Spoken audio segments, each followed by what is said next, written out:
오늘 성령에 관한 메시지 두 번째입니다.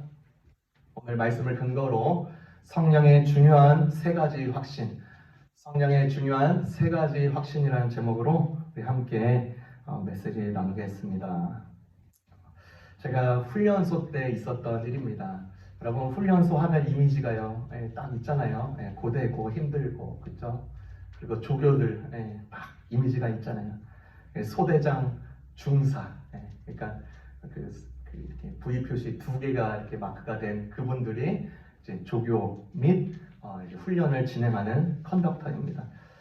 얼마나 깐깐하고요, 얼마나 팍팍한지 모릅니다. 그냥 유두리가 없어요.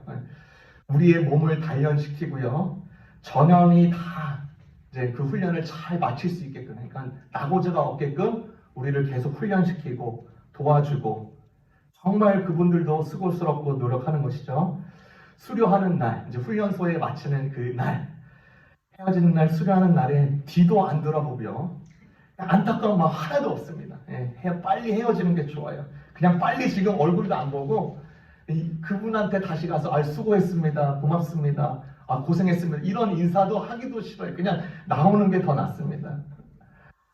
여러분, 오늘 본문에서 나타난 그 예수님 그리고 제자들, 그 이별을 예고하는 장면이 나오네요. 예수님은 제자들의 스승님이었습니다. 제자들은요, 예수님과 함께 하셨기 때문에 늘 두려워하지 않았습니다. 서기관들과 바리새인들에게 곤란을 당할 때마다요, 그들은 예수님께 도움을 청했고요, 공경을 명하는 때가 많았습니다. 랍비나 유수한 선생들은 예수님처럼 말하는 자가 없었습니다. 누구에게도 예수님 마음에 있었던 그런 지혜와 총명을 가진 자들이 없었기 때문입니다. 예수님의 이 육체적인 현존, 함께 하시는 건 그들에게 아주 강력한 방패가 되었습니다. 그런데 지금 그분이 이 세상을 떠나서 아버지께로 가시려 하기 때문에 이들의 입장에는 지금 아버지를 잃은 아이들처럼 여겨졌습니다. 마치 장군을 잃은 병사들처럼 그런 같은 신세가 될 판이었습니다. 참으로 그 장면을 우리가 머릿속에 떠올리면 참으로 애처로운 광경입니다.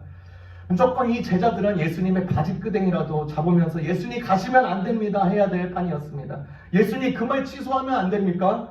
전투는 시작되었는데 대장님이 가시면 어떻게 합니까? 이런 꼴이었습니다. 제자들은요, 예수님께서 떠나신다는 말에 꼭 마치 마비가 된 것 같았습니다. 무엇을 물어봐야 될지, 뭐를 하고, 무엇을 계획하고, 무엇을 해야 될지 전혀 준비가 되어 있지 않습니다.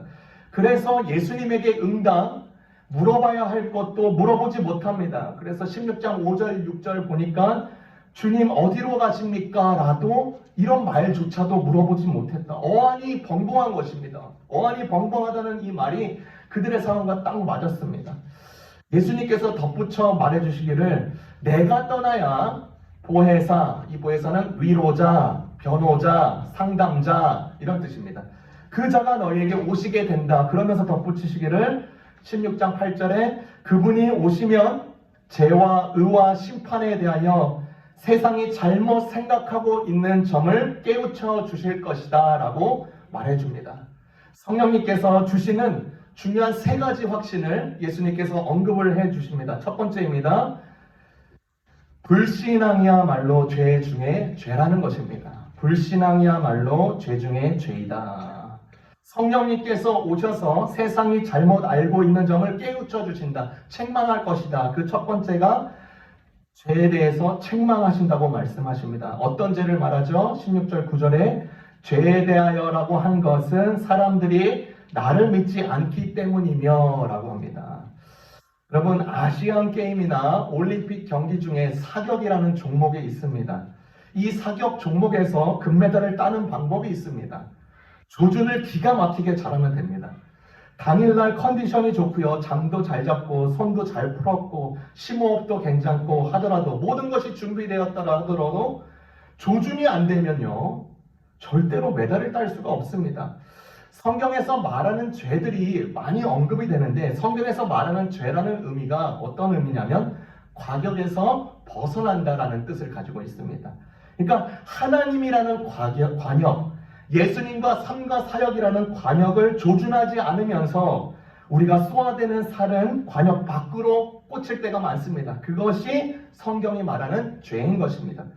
관역 밖으로 나아갔을 때 그것은 죄의 결과를 나타냅니다. 탐심이 될 수 있겠죠. 시기심이 될 수도 있겠죠. 미움이 될 수도 있겠죠. 살인이 될 수도 있고 음란한 마음이 될 수도 있고 도적이 될 수도 있습니다.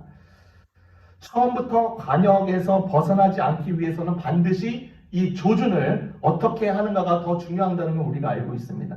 본문은 잘못된 조준에 대해서 이야기하고 있는 것입니다. 조준이 잘못되니까 예수님을 받아들일 수가 없고 받아들이지도 않는 것입니다. 즉 그것이 무엇이냐? 불신앙이라는 것입니다.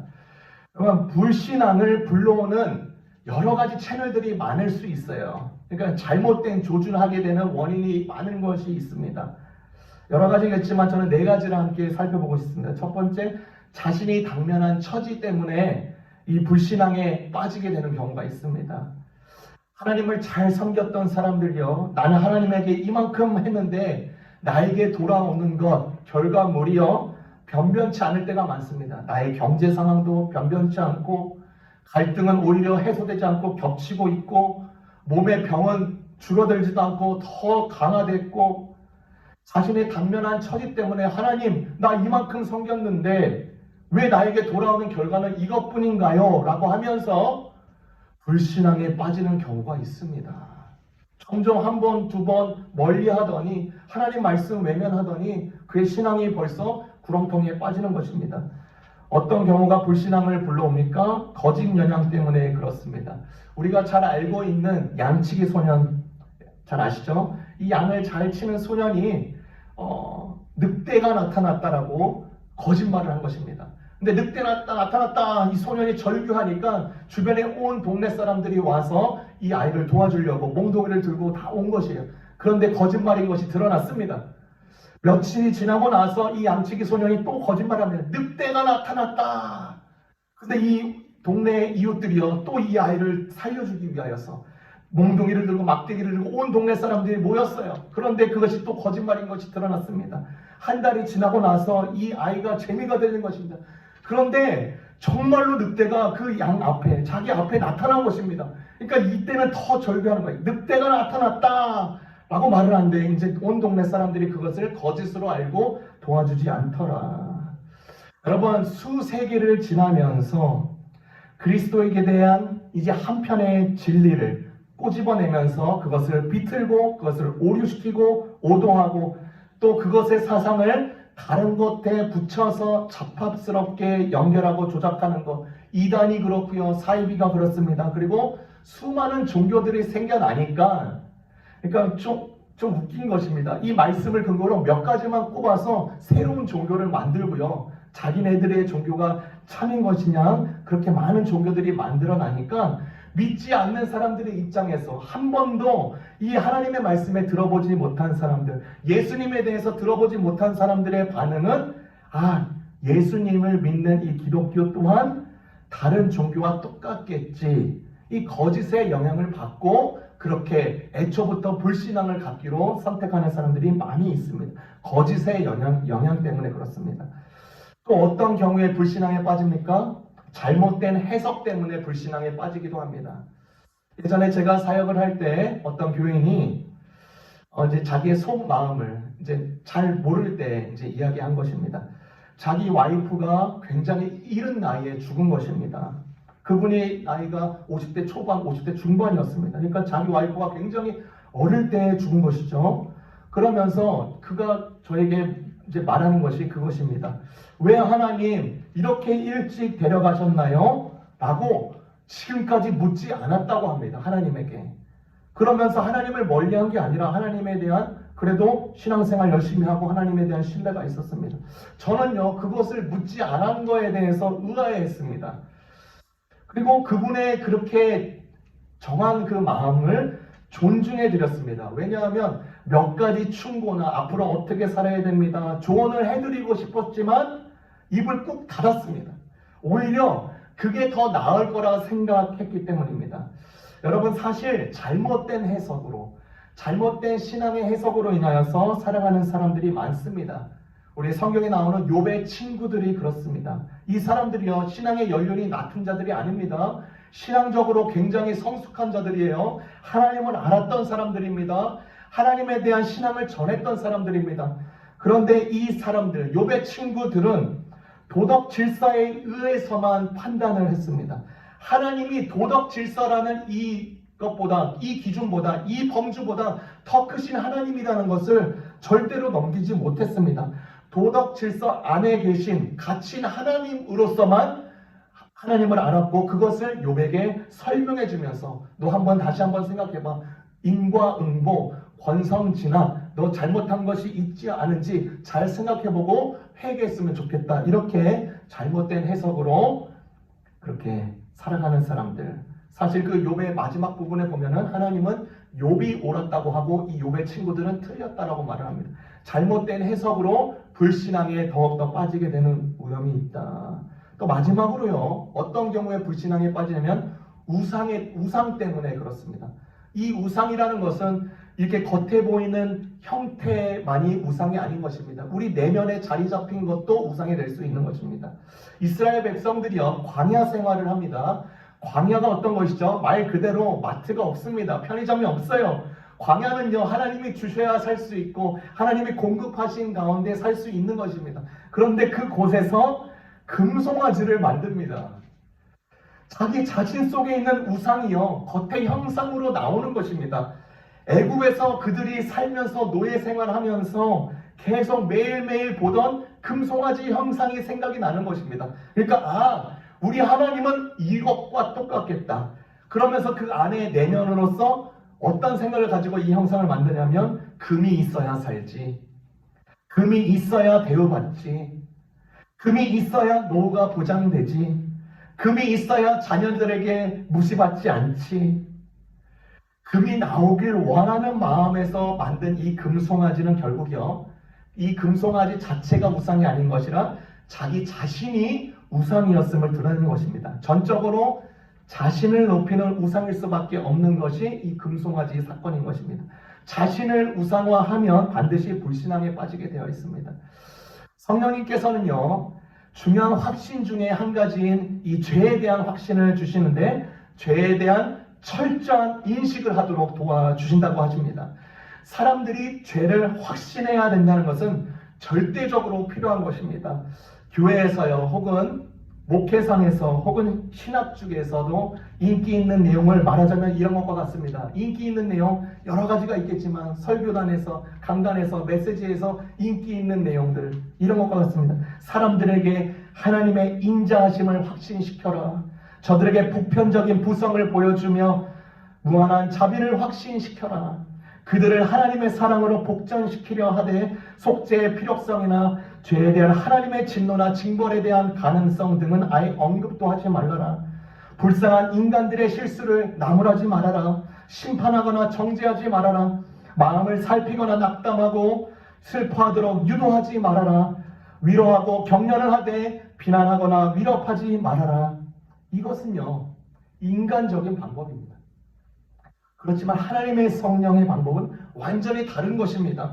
성령이 오신 목적은 사람들에게 죄를 확신시키고, 죄성이 있다는 것과 우리는 얼마든지 부패성을 가지고 있으되 엄청나게 있고, 그리고 그것 때문에 파멸에 이르고 잃어버린 바 되었다는 것을, 그리고 망하게 되었다는 것을 이 성령님께서는 그것을 하신다고 말씀하십니다. 성령님은요, 죄 중에서 죄인들이 편안하게 지내도록 하시지 않고요, 죄를 애통하게 여기도록 하여 주십니다. 죄를 잊게 하거나 간간히 생각나도록 도우시지 않고요, 오셔서 죄악의 극한 무도함을 확신시키신다. 이것이 성령님께서 중요하게 생각하고 또 중요하게 우리에게 주시는 이 첫 번째 확신이라는 것입니다. 죄를 확신시키고 확인시킨다. 두 번째는요, 성령님 우리에게 주시는 두 번째 확신은 무엇이냐? 보이지 않는 성령님과 바른 관계를 위해서 떠나시는 예수님의 모습이 보입니다. 보이지 않는 성령님과 바른 관계를 위해서 떠나시는 예수님. 16장 10절에 보겠습니다. 내가 아버지께로 감으로써 너희가 더 이상 나를 보지 못하는 것이 하나님의 의라는 것을 알려주실 것이다. 시온 성경은 그렇게 말합니다. 성령님은요, 보이지 않게 하나님과 계속해서 우리와 바른 관계, 바른 관계를 형성하고요. 그 관계 속에서 즐거움을 갖도록 하시는 분이시라는 것입니다. 여러분, 성경을 이렇게 쫙 보면요, 보이지 않은 것에 집중하는 사람이 있는 반면에 보이는 것에만 묶여서 그의 인생의 낭패를 경험하는 사람들이 많이 나옵니다. 롯이 그랬습니다. 큰 아버지인 아브라함이 이 롯에 같이 지내다가 세력들이 계속 커지니까 아브라함이 땅을 선택하라고 주도권을 줍니다. 그러자 이 롯이 조카가 땅을 보는데 저쪽 땅이 너무나 마음에 드는 거예요. 사람들이 계속 그쪽으로 땅을 사기 시작하는 것입니다. 문화적으로 형성이 되는 것입니다. 살기 좋고 풍요로운 이점만을 보았습니다.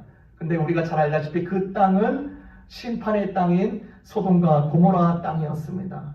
삼손 이야기가 사사기 16장에 나옵니다. 삼손은 가사지역, 오늘날의 가자지구입니다. 가자지구에 갑니다. 왜 갔더니 봤는데 그의 나시린의 행실을 하기 위해서 간 것이 아니라 어여쁜 들릴라를 만나고 육체적인 관계만을 위해서 그 가자지구에 갑니다.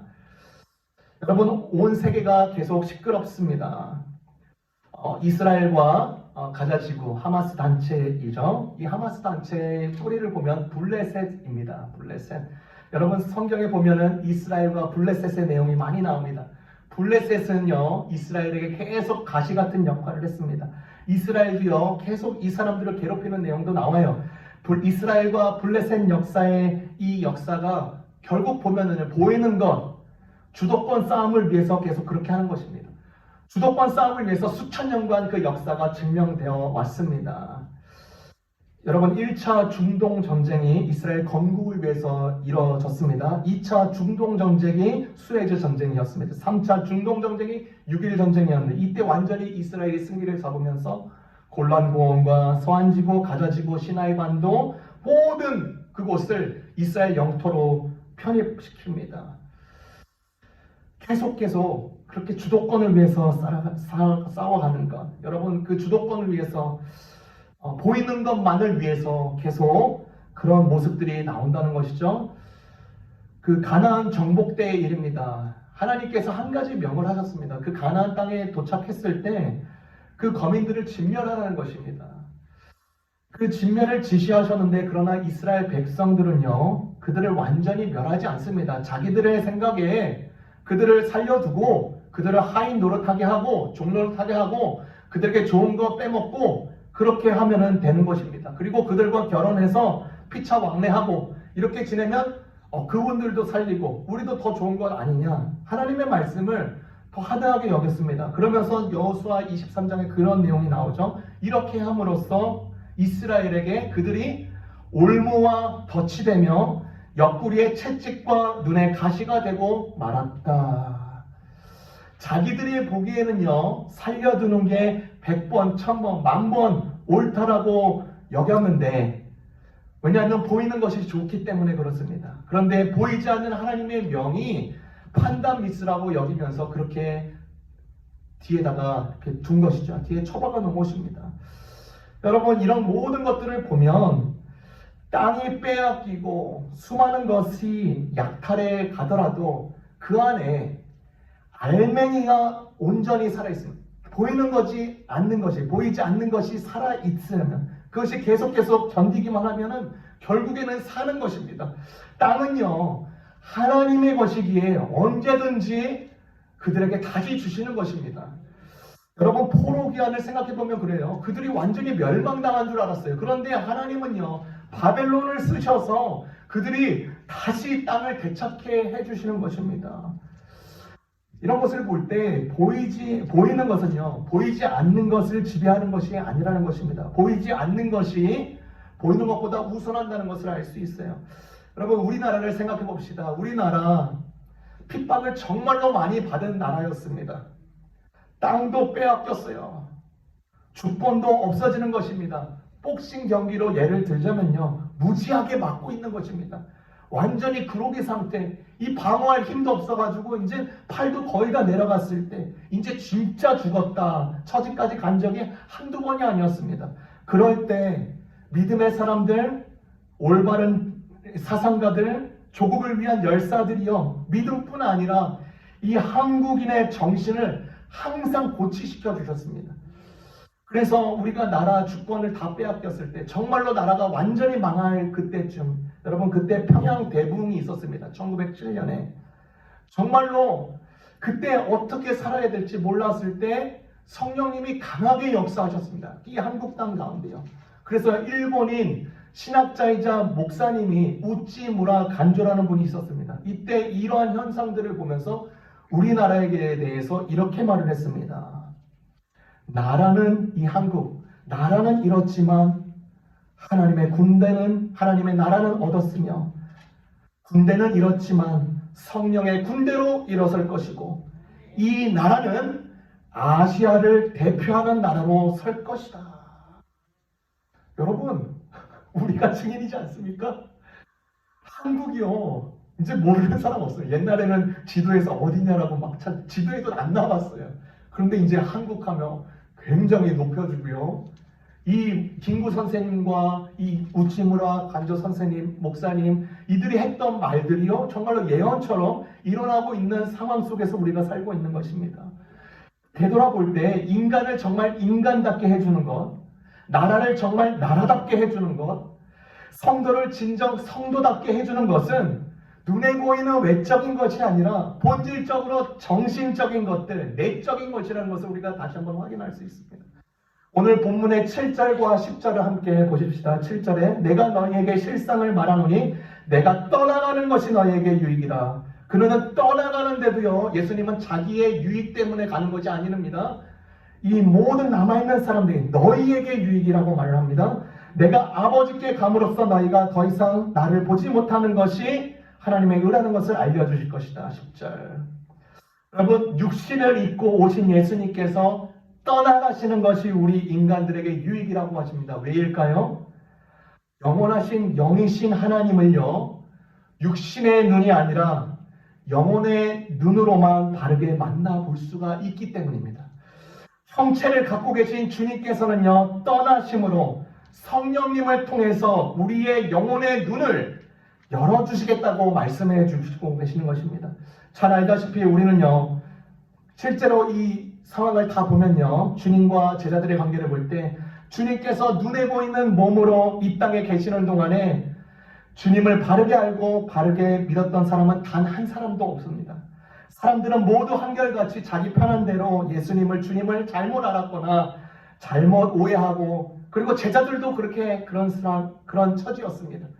그러나 몸을 가지신 주님께서 이 땅을 떠나신 후에 성령님에 의해서 그들의 영안이 열렸을 때 그들은 정말로 주님을 바로 만나고 따르는 참된 그리스도인으로서 될 수 있었습니다. 역설이 여기 있는 것이죠. 주님을 눈으로 볼 수 있을 때는 오히려 주님을 배신하고 주님을 오해했는데, 떠나가신 예수님이 그들의 눈에는 안 보였을 때는 그 주님을 위해서 목숨을 걸더라. 보이지 않는 하나님의 영, 성령님이 그들과 함께 계시고 그들을 깨닫게 해주셨기 때문인 것입니다. 성령님과 바른 관계를 맺어갈 수 있었다. 이것이 정말로 큰 은혜 중에 은혜인 것입니다. 보이지 않는 성령님이요, 보이지 않기 때문에 어느 곳에서나 역사할 수 있는 것입니다. 그리고 우리와 함께 이 자리에도 함께 하시고 계시면 우리가 확신할 수 있는 것입니다. 예수님이 하늘 보좌로 우편으로 가심이 우리 심지어 오늘날 우리에게까지도 유익이 되고 있는 것이죠. 여전히 성령님은 보이지 않습니다. 그러나 보이는 것보다도 더 강력하게, 더 섬세하게, 더 지혜롭게, 더 은혜롭게 역사하십니다. 제가 지난주에 뉴스나 아티클을 보다가 한 노모의 유서를 보게 되었습니다. 요즘 게 아니라 좀 예전 건데, 이 광주에 사는 한 70대 노모가요, 3남 1녀 자식들에게 남긴 유서인데 그 내용이 너무나도 이렇게 가슴이 미어지는 내용이었습니다. 난소암으로 1년가량 투병하다가 생을 등진 78세 노모의 이야기인데, 이분은 이제 암 말기 진단을 받고 결국 호스피스 병원으로 옮길 때쯤에 정말로 그 짧은 시간에 이 짤막한 유서를 작성했습니다. 단 14줄이었습니다. 그러나 이 노모의 자식을 향한 이 진심과 사랑이 어느 것보다도 애틋하고 소중했기 때문에 이 유서가 공개된 장례식장은 눈물바다로 변하고 말았습니다. 그 유서의 내용을 제가 잠깐 읽어드리겠습니다. 그 노모가 이제 죽기 전 그 자녀들에게 하는 말입니다. 자네들이 내 자식이었음을 고마웠네. 자네들이 나를 돌보아줌이 고마웠네. 자네들이 세상에 태어나 나를 어미라 불러주고 젖 물려 배부르며 나를 바라본 눈길에 참 행복했다네. 지압이 일찍 일어 세상 무너져 험한 세상 속을 버틸 수 있게 해줌도 자네들이었네. 병들어 하나님 부르실 때에 곱게 갈 수 있게 곁에 있어줘서 참말로 고맙네. 자네들이 있어서 참 잘 살았네. 자네들이 있어서 열심히 살았네. 딸아이야, 맏며느리 맏딸 노릇 버거웠지? 큰애야, 마디 노릇 하느라 힘들었지? 둘째야, 일찍 어미겨 떠나 홀로 서느라 힘들었지? 막내야, 어미젖이 시원치 않음에도 공부하느라 힘들었지? 고맙다, 사랑한다, 그리고 다음에 만나자, 엄마가. 이 노모가요, 현실에는 보이지 않지만 자녀들을 향한 진심 어린 사랑이 어느 때보다도 강하게 나타났을 거라고 생각합니다. 그래서 그 자녀들은 이 노모의 진심에 의해서 그것을 발돋움 삼아 그들의 살아갈 인생에도 힘있게 살아갈 수 있음을 저희가 확인할 수 있어요. 성령님이 그러십니다. 하나님의 우리를 향한 사랑과 예수님에 대한 사랑과 또 희생과 그분의 희생과 책임이 보이지 않더라도 우리에게 여전히 부어지고 있는 그 성령님을 통해서 부어지고 있는 것을 통해서 우리가 계속 배우고 깨닫고 그를 힘입어서 일생을 살아갈 수 있게 된다는 것입니다. 성령님께서 주시는 중요한 세 번째 확신이 있습니다. 세 번째입니다. 사단은 이미 심판을 받았다는 것입니다. 사단은 이미 심판을 받았다. 16장 11절에 심판에 대하여라고 한 것은 이 세상 임금인 사단이 이미 심판을 받았기 때문이다. 이 본문을 두 가지로 해석할 수가 있습니다. 첫 번째, 심판자는 그 임금 혹은 왕, 그리고 자기가 최고 권력자라고 생각하는 사람, 그자 또한 심판 대상이라는 것입니다. 그 한국의 아이들에게 예전에 이제 소원이 뭐냐라고 하면은 다 대통령 된다라고 했습니다. 근데 요즘엔 바뀌었습니다. 대통령 안 된다고 합니다. 왜라고 물어보니까 야, 너희 나라 대통령 되면 다 감옥 가던데 라고 하니까 대통령 되기 싫다는 것입니다. 심판하는 사람이 심판 대상자 되는 경우를 우리가 계속 보고 있는 것입니다. 권력을 잡기 전에는 몰랐어도 권력을 잡아서 더 이상 배는 것이 없는 사람들이 참으로 많습니다. 그들의 말이 법이고 그들의 행동이 규칙이라는 듯이 행한 사람들이 역사적으로 계속 반복되어 오고 있는 것이죠. 예수님 당시 때 이 로마 제국, 로마의 황제는 권력가 중에서도 권력가였습니다. 모든 나라들의 나라였고요. 삼권이 그의 손에 있었고요. 사람들은 그 황제를 칭하기를 신의 아들이라고 칭합니다. 그러니까 자기가 생각할 때는 자기 밑에만 사람이 있지 자기 위에는 아무도 없다라고 여기면서 떵떵거렸던 사람입니다. BC 586년경에 바벨론 제국을 떠올려 보십시다. 바벨론의 제국은 위험은 어마어마했습니다. BC 586년인데 벌써 사막에서 물이 올라오게끔 그런 시설들을 만들 정도로 어마어마한 나라. 그러니까 온 나라가 이 제국을 우러러봤습니다. 나라 중에서도 나라니까 얼마나 큰 권력입니까? 그 당시 왕이었던 느부갓네살 2세 왕은 교만하기 짝이 없었습니다. 그가 온 나라의 심판자이자 통치자라고 여겼습니다. 참되신 심판주이신 하나님께서 이를 가만둘 리가 없었습니다. 그를 7년간 짐승처럼 살도록 심판하셨습니다. 이스라엘을 보십시다. 이스라엘의 가장 선이 있고 덕스러운 그 다윗 왕 역시 하나님의 심판을 받았습니다. 밧세바를 탐하고요. 그의 남편 우리아를 살인 교사죄로 알리바이를 꾸민 끝에 나단 선지자의 꾸지람을 받았습니다. 하나님의 심판이었습니다. 여러분, 가장 강하고 강력한 권력을 가진 자라도, 가장 강력한 무기를 가진 자라도, 가장 강력한 테크놀로지를 가진 자라 해도 가장 강력한 지혜를 가진 자라 해도, 가장 뛰어난 언변을 가진 자라 해도, 가장 뛰어난 부를 가진 자라 해도 그 자신보다 더 위에 계신 심판자가 있음을 기억해야 합니다. 그리고 성령님은 이 세상의 심판자들에 대해서 잘못된 생각을, 이 심판에 대해서 잘못된 생각을 고친다 말씀하십니다. 두 번째 해석을 어떻게 할 수 있느냐? 이 세상의 임금을 사단으로 해석하는 것입니다. 사단. 이 사단을 심판했다. 여러분, 요한복음을 쭉 보면요, 다른 복음서에는 귀신을 쫓는 내용들이 많이 나옵니다. 귀신을 쫓는 내용이요. 그런데 요한복음에서는요, 귀신을 쫓는 내용이 안 나옵니다. 그런데 이 요한복음 12장과 16장에 보면 이 세상의 임금이 심판을 받았다, 이런 내용을 언급하면서 축사 사역, 그러니까 귀신 쫓는 사역 중에 진짜 축사 사역이 이것이다라고 요한은 그렇게 기록하고 있는 것입니다. 진짜 축사 사역을 보여줘요. 사단이 심판받는 것을 정확하게 보여주는 것이죠. 예수님은 이 땅에 오셔서 어떻게 사단을 심판하셨습니까? 십자가의 죽으심으로써 마귀의 역사를 파하셨습니다. 십자가에 매달려 돌아가심으로써 우리 구세주는요, 사단을 심판하셨고요, 파하셨고 축출시키셨습니다. 사단은 정복당한 반역자일 뿐입니다. 모든 자들 위에 왕이라면서 왕노를 하던 그의 권세를 예수님의 십자가로 인하여서 그것을 회파하셨습니다. 우리 주님이 진실로 왕노를 하고 계시는 것입니다. 여러분, 2000년 전 이 십자가의 사건이, 이 사단이 심판을 받았다는 이 내용이 우리 지금 21세기에 살고 있는 우리 현실 세계에서 이 내용은 우리에게 어떻게 다가옵니까? 어떻게 다가오냐면 결말을 알고 시작하는 우리의 인생 여정이라는 것입니다. 우리 신자된 결말을 우리는 알고, 그리고 성도로서 삶을 이렇게 가는 것입니다. 이것이 얼마나 복된 것인지 모릅니다. 결말 모르면요, 내비게이션 계속 찾는 것처럼 이리저리 헷갈리고 또 방황하고 그럴 수 있는데, 우리는 결말을 알고 살아간다.